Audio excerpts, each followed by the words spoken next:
Assalamualaikum warahmatullahi wabarakatuh. Perkenalkan, nama saya Sinika Putra. Saya mahasiswa di salah satu perguruan tinggi di Pekanbaru, yaitu STM Kampung Riau, dengan program studi Teknik Informatika dan fokus konsentrasi program studi itu Data Science dan Artificial Intelligence. Pada kesempatan kali ini saya akan menjelaskan project exam saya di mata kuliah Machine Learning. Nah, di sini ada profil dosen yang membimbing saya di mata kuliah Machine Learning, yaitu Pak Ramadhani. Nah, beliau yang bertindak sebagai dosen di mata kuliah ini. Nah, pada project final exam di Machine Learning ini saya akan membandingkan dua algoritma, yang pertama itu adalah regresi linear dan yang kedua itu adalah regresi logistik dalam penentuan harga jual rumah di Pekanbaru. Nah, tujuannya adalah membandingkan dua algoritma dan melakukan tes pada algoritma tersebut dengan data yang telah dipersiapkan. Nah, tujuannya adalah menguji akurasi dari algoritma tersebut di dalam bahasa pemrograman Python. Nah, nantinya akan dipilih mana algoritma yang terbaik, menghasilkan akurasi yang terbaik. Oke, ini adalah sampel datanya yang akan diuji dalam dua algoritma tersebut. Nah, data ini berasal dari website penjualan properti Lamudi. Nah, terlebih dahulu datanya kita scraping menggunakan Python automation. Menggunakan Python automation, datanya di scraping. Setelah melakukan proses scraping, datanya akan di cleaning, di processing. Nah, karena tidak semua data yang akan kita gunakan, hanya sebagian data saja yang digunakan. Nah, dilakukan transformasi data terlebih dahulu sebelum nantinya akan diuji atau dilakukan prediksi. Nah, di sini yang kita gunakan untuk prediksi itu hanya data numerikalnya saja. Jika terdapat data yang bersifat tidak numerikal seperti string, maka dilakukan processing data terlebih dahulu. Nah, pada kasus kali ini kita tidak membutuhkan data alamat. Nah, maka data alamat akan kita drop. Yang kita gunakan hanya data kamar mandi, lantai, bangunan, lahan, dan harga. Nah, sebelum kita terjun menggunakan bahasa pemrograman dan modul-modul machine learning dari Python, terlebih dahulu kita lakukan penghitungan manualnya menggunakan Excel. Nah, baiklah, sebelum kita menggunakan algoritma di dalam machine learning, terlebih dahulu kita menghitungnya dengan cara manual menggunakan Excel untuk mencari koefisien untuk digunakan di dalam persamaannya. Nah, di sini variabelnya ada kamar mandi, lantai, bangunan, lahan, dan harga. Nah, setelah itu kita transformasikan variabel tersebut ke dalam X, X1, X2, X3, X4, X5, dan Y. Nah, langkah berikutnya X1 dikalikan dengan Y, X2 dikalikan dengan Y, X3 dikalikan dengan Y, X4 dikalikan dengan Y, X5 dikalikan dengan Y. Untuk langkah yang ketiga, X1 dikali X2, X1 dikali X3, X1 dikali X4, X1 dikali X5. Langkah keempat, X2 dikali X3, X2 dikali X4, X2 dikali X5. Langkah yang kelima, X3 dikali X4, X3 dikali X5. Nah, berikutnya langkah yang keenam yaitu X4 dikalikan dengan X5. Nah, langkah yang ketujuh mengangkatkan X1, X2, X3, X4, dan X5. Nah, berikutnya kita cari matriks dari variabel tersebut, yaitu matriks A, matriks A1, matriks A2, A3, A4, A5, dan A6 dari setiap variabel yang kita punya tadi di atas. 6 variabel, 1, 2, 3, 4, 5, 6. Kita cari matriksnya terlebih dahulu. Nah, setelah kita cari matriksnya, kita mencari determinannya. Nah, ini determinannya. Kita cari determinannya dengan cara menggunakan rumus mDeterm, lalu memblok matriks yang ada di sini, maka kita dapatkan hasil determinannya. Nah, ini adalah determinan dari A, determinan dari A1, determinan dari A2, determinan dari A3, determinan dari A4, determinan dari A5, dan determinan dari A6. Nah, berikutnya kita akan cari B-nya setelah mencari determinannya. Nah, B-nya ini yang nantinya akan dimasukkan ke persamaannya atau koefisiennya. Nah, untuk mencari B-nya atau koefisiennya itu determinan determinan A1 dibagi dengan determinan A. Nah, berikut determinan A2 dibagi dengan determinan A. Nah, begitu seterusnya. Setelah kita temukan koefisiennya, maka dapat kita masukkan ke dalam persamaannya seperti berikut. Nah, ini persamaan yang kita dapat di regresi linear. Ini adalah persamaan dari B atau koefisien yang kita dapat. Nah, jadi persamaan ini yang kita dapat dari 300 data yang kita hitung secara manual. Yaitu berikutnya untuk logika yang kita bandingkan dengan logika regresi linear, itu ada regresi logistik. Nah, untuk mencari koefisiennya dari regresi logistik, kita mencari nilai logiknya terlebih dahulu.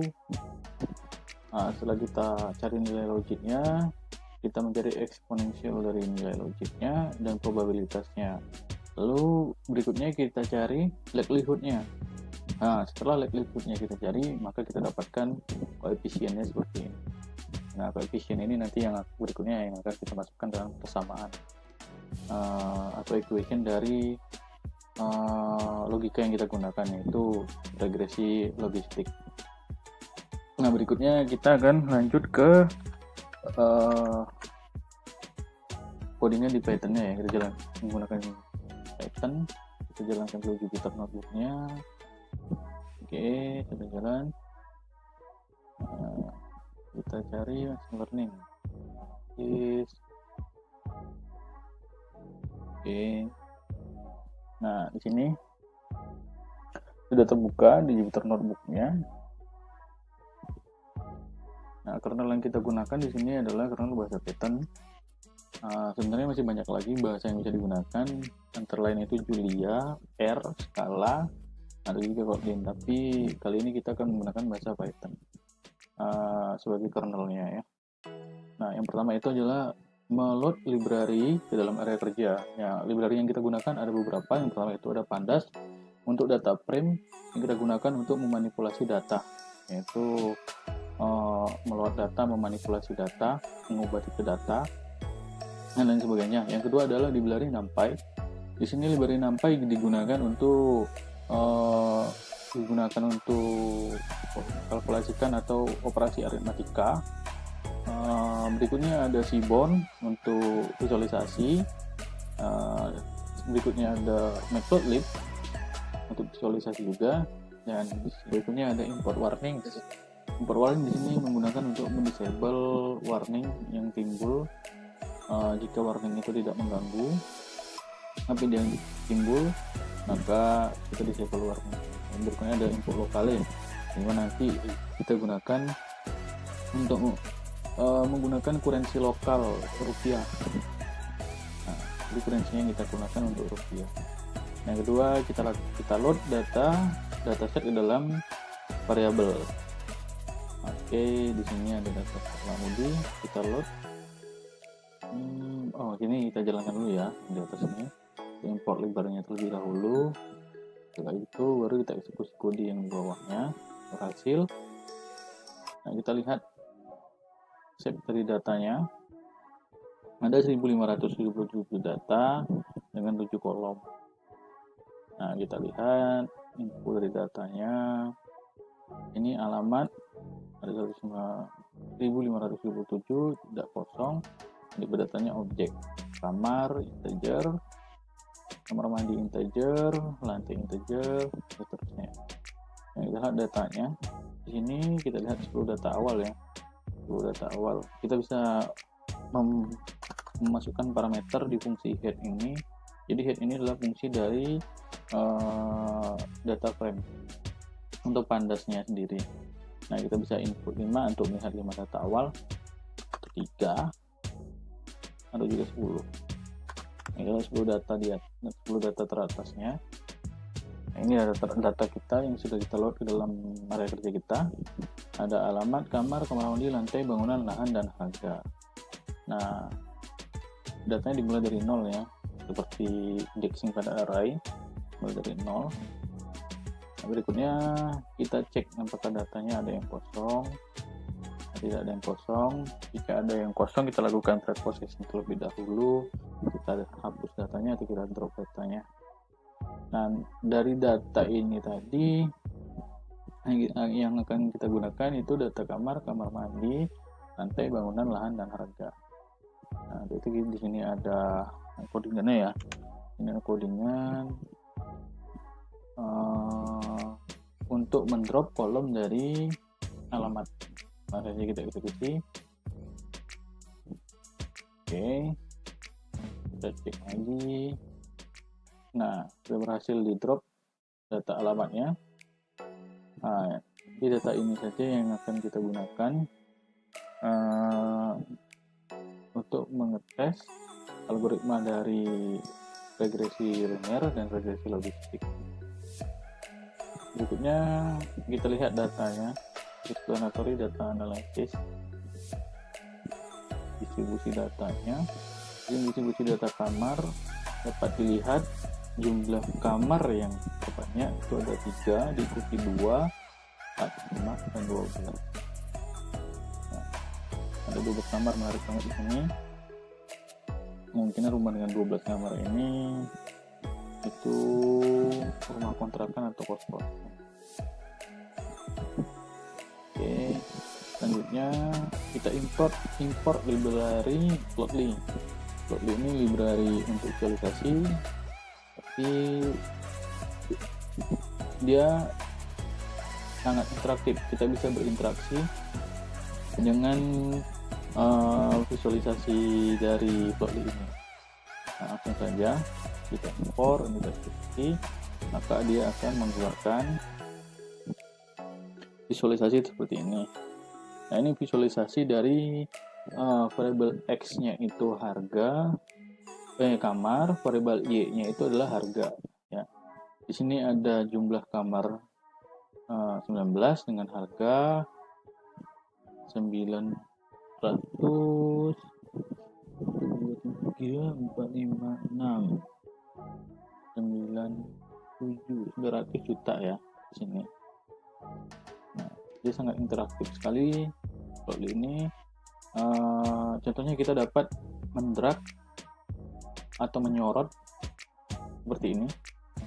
Nah, jadi kita dapat berinteraksi dengan chartnya atau visualisasi dari Plotly ini. Ini juga ada apanya ya,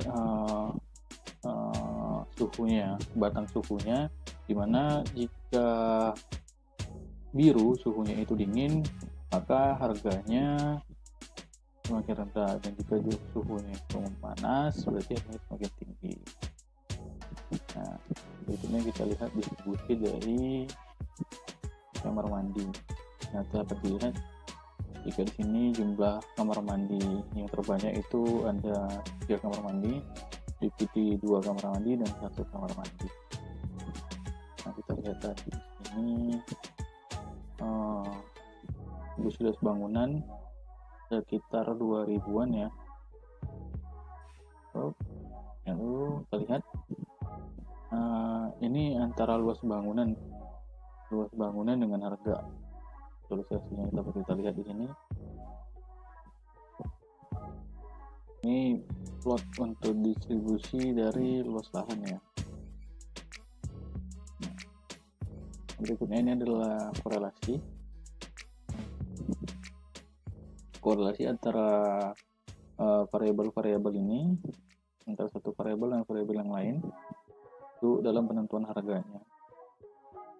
Nah, selanjutnya untuk modelnya, di sini kita import library machine learning-nya, sklearn, scientific kitlah.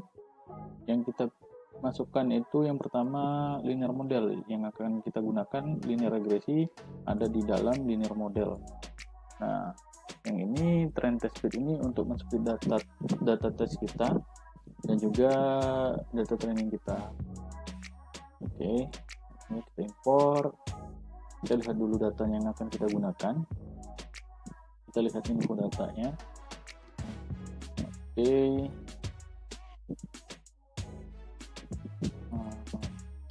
Di sini ada variabel, ada kolom kamar, itu tipe datanya integer 64, kamar mandi juga integer. Nah, semuanya itu integer ya. Nah, untuk melakukan modeling, datanya itu numerical. Jadi jika ada data yang string atau juga char, sebaiknya dikonversikan dulu, dipreposisi dulu datanya, dirubah menjadi integer. Nah, setelah dirubah datanya menjadi numerical, baru dapat dilakukan prediksi dengan modelnya. Nah, di sini kita lihat dulu deskripsi dari data yang kita punya. Ini ada jumlah datanya, ini min-nya, standar deviasinya, ini min-nya, persentil 25%, 50%, dan 5%. Ini max-nya. Dari kamar ada 19 yang paling tinggi kamarnya, kamar mandi ada 6, lantainya itu 4 lantai, luas bangunannya sekian, luas lahannya sekian, dan harga sekian.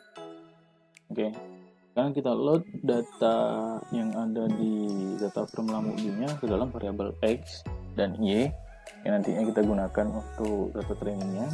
Nah, data X-nya yang kita gunakan adalah data kamar, kamar mandi, lantai, bangunan, dan lahan. Nah, itu yang akan kita masukkan ke dalam variabel X-nya. Nah, kemudian data Y-nya yang kita berikan hanya harga, variabel harga. Langsung jadi deskripsi. Oke, kita lihat dulu X, maka dia akan seperti ini ya. X.shape. Nah, di sini ada 1577 data dengan 5 kolom. Yang satu kolom kamar, yang kedua kamar mandi, yang ketiga lantai, yang keempat bangunan, dan yang kelima lahan. Dengan 5 ini ya.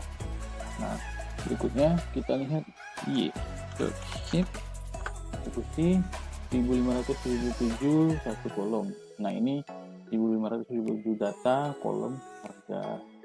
Nah, berikutnya kita masukkan ke dalam label trainingnya tadi data X dan data Y-nya. Nah, sudah kita masukkan. Ini dapat kita lihat dahulu data X train-nya.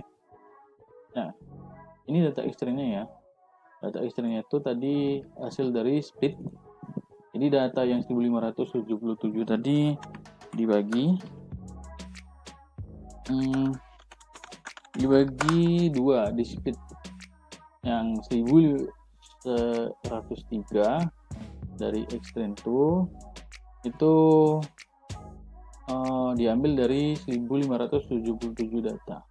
Jadi yang digunakan untuk X train dari 1577 data itu yang digunakan untuk training 1103 data.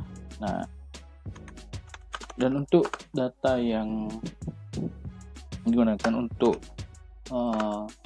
X-shape-nya itu 470 X-test-nya maksud saya itu 474 data dengan 5 kolom. Nah, ini jika dijumlahkan datanya maka dapat hasil 1577. 1103 dibagi 474 maka hasil 1577. Ini menggunakan fungsi train test bed tadi. Nah, itu dia. Nah, langsung kita masukkan ke dalam modelnya. Yang kita gunakan adalah model dari regresi linear yang pertama ya. Oke, lalu kita masukkan data trainingnya ke dalam model yang telah kita pilih, yaitu model regresi linear. Data X-train, data Y-train-nya kita feedkan dulu, kita latih ke dalam modelnya. Oke, eksekusi, lalu kita lihat koefisiennya. Nah, ini koefisiennya ya. Jadi ini koefisien dari 1577 data. Nah, didapatkan koefisien seperti ini. Jadi nanti persamaan ini yang dimasukkan ke dalam regresi linear. Nah, kita dapatkan persamaan seperti ini. Untuk B1 nya itu koefisiennya 2 sekian-sekian, dan untuk B2 itu min 1 sekian-sekian, dan seterusnya. Nah, berikutnya kita lihat prediksi harganya. Oke, dari X-test ini kita lihat berarti di X-test itu ada 474 harga. Oke, lalu di sini kita lihat dari prediksi X-test jalankan.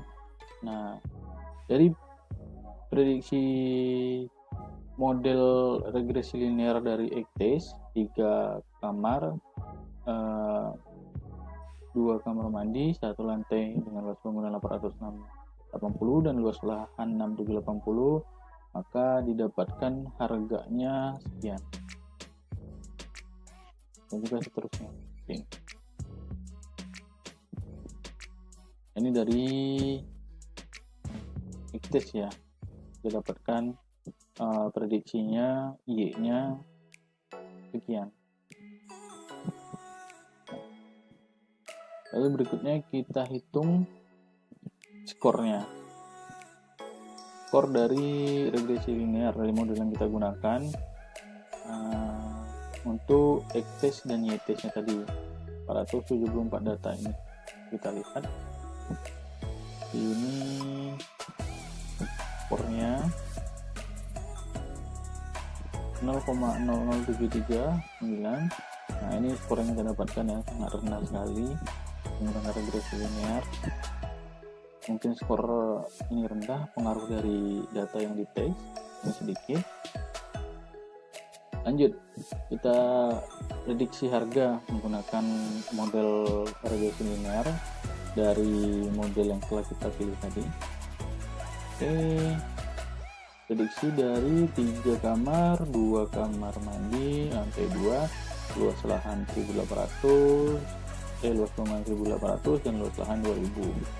Jalankan.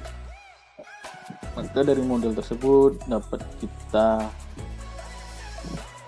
lihat prediksi harga yang didapat dari spesifikasi di atas itu 1 miliar 34 juta.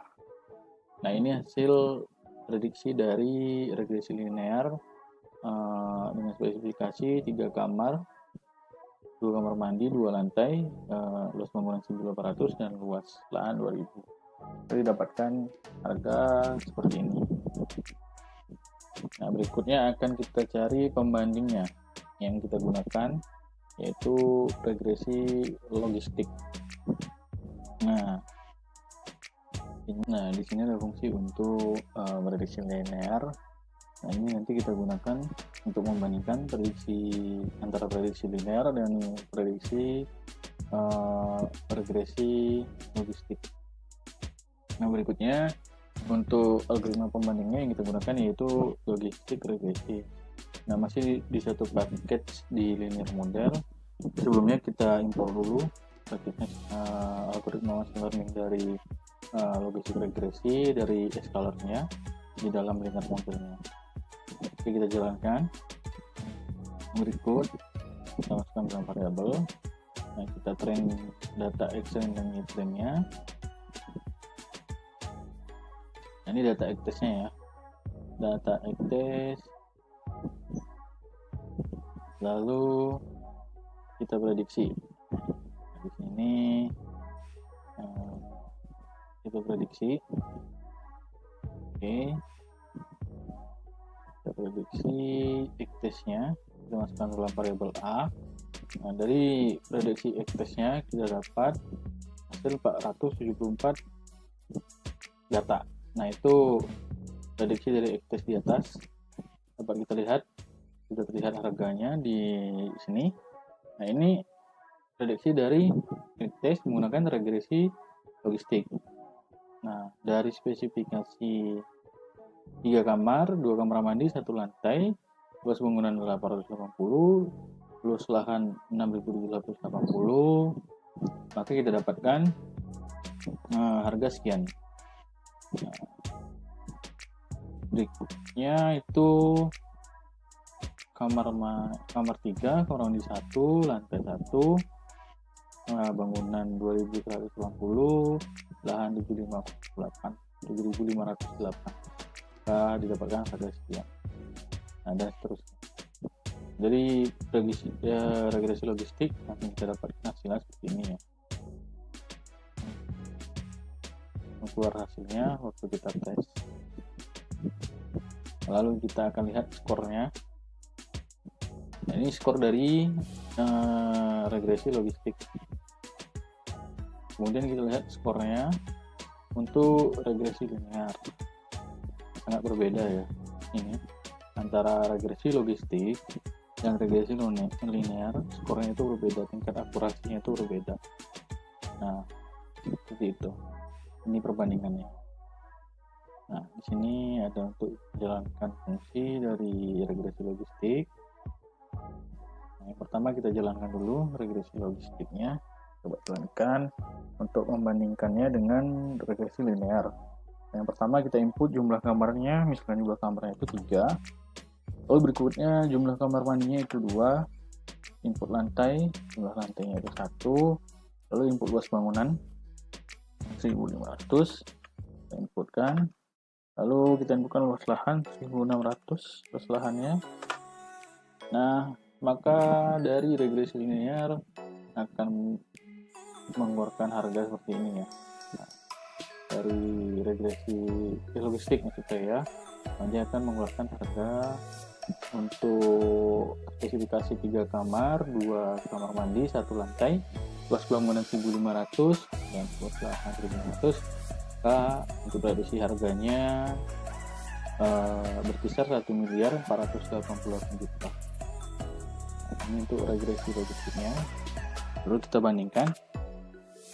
Ini bagian bawah.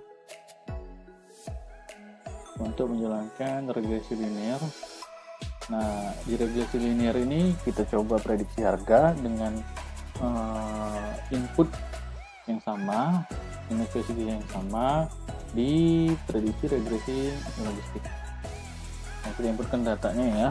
Ini ada 3 kamar, jumlah kamar mandi itu 2, untuk lantainya itu 1, luas bangunannya 1.500 meter persegi, untuk luas lahannya tadi itu sekitar 1.600. Nah, maka dihasilkan harga 993.927.420. Nah, sangat berbeda ya antara regresi linear yang kita gunakan montirnya untuk prediksi dengan regresi logistik. Nah, di sini akurasinya antara regresi logistik dan regresi linear itu berbeda ya, sangat berbeda. Lebih akurat yang dimiliki regresi logistik ketimbang dari regresi linear. Nah, seperti itu. Kesimpulan pada penjelasan kali ini, sebelum kita terjun ke dalam machine learning, ada baiknya dulu kita menambah pengetahuan di bidang statistik yang mana ilmu statistik itu yang nantinya akan sangat berguna sekali saat kita sudah mulai menggunakan masalahnya. Dan yang berikutnya adalah memahami bagaimana cara algoritma itu bekerja. Nah, dengan begitu kita akan sangat mudah sekali jika kita sudah paham algoritmanya dan juga pemahaman kita di bidang statistik. Nah, karena supervised machine learning ini tipe machine learning yang perlu diawasi. Baiklah, hanya segitu yang dapat saya sampaikan. Jika ada kesalahan dalam penyebutan, saya mohon maaf. Kita undur diri. Assalamualaikum warahmatullahi wabarakatuh.